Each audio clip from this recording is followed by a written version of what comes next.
पड़ोसी देश पाकिस्तान कि सरकार और सेना की नीतियों को पूरी दुनिया के सामने उजागर करने के लिए भारत ने बड़ी कूटनीतिक लड़ाई शुरू कर दी है और इस कड़ी में देश के 59 हस्तियों को राजनीतिक हस्तियों को अलग अलग सर्वदलीय प्रतिनिधि मंडलों में 33 देशों के दौरे पर भेजा जा रहा है।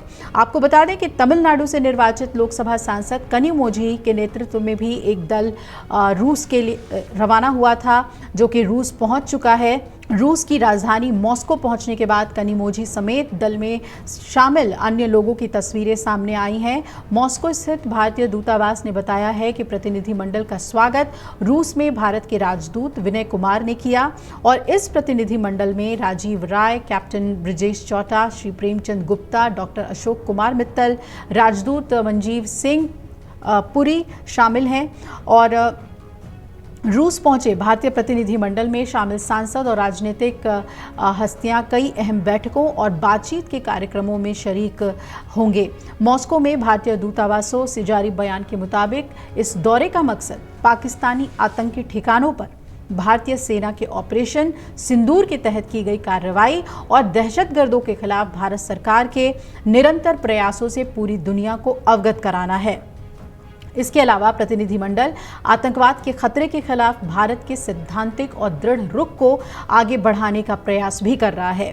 मॉस्को पहुंचे हुए प्रतिनिधिमंडल में शामिल सदस्य रूसी संघ के संघीय विधानसभा के फेडरेशन काउंसिल यानी कि उच्च सदन और स्टेट ड्यूमा यानी कि निचले सदन के वरिष्ठ गणमान्य सदस्यों और विदेश मंत्रालय और थिंक टैंक और साथ ही मीडिया में भी अन्य प्रमुख वार्ताकारों के साथ बातचीत करेंगे।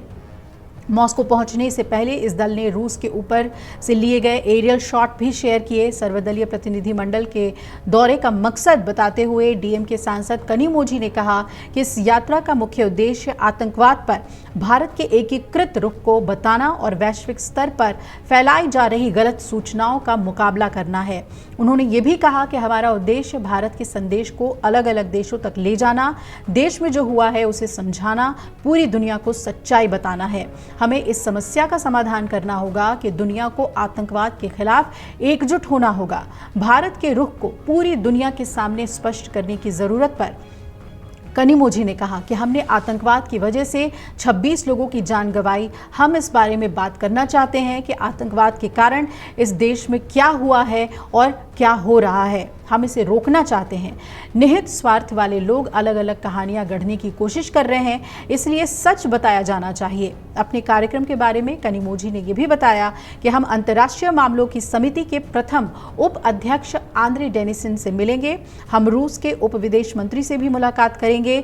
रूस के पूर्व प्रधानमंत्री मिखाइल यफिमोविच फ्राडकोव से भी मिलेंगे और थिंक टैंक और रूसी मीडिया के लोगों से भी मुलाकात का कार्यक्रम है। हम बताएंगे कि भारत में क्या हुआ, आतंकवाद से लड़ने के लिए हमें कैसे एक साथ आना है और रूस से ही दौरे की शुरुआत क्यों। तो इस सवाल पर डीएम के सांसद ने जवाब दिया और कहा कि शुरुआत रूस से करने की अहमियत बहुत है, क्योंकि प्रतिनिधिमंडल रूस, स्लोवेनिया, ग्रीस, लातविया और स्पेन का दौरा कर रहा है। उन्होंने कहा कि रूस भारत का रणनीतिक साझेदार रहा है और हमने हमेशा कूटनीतिक मुद्दों, व्यापार पर साथ मिलकर काम किया है, एक दूसरे का साथ दिया है। ऐसे समय में जब हम बार बार आतंकवादी हमलों का सामना कर रहे हैं, रूस से संपर्क करना बहुत महत्वपूर्ण हो जाता है।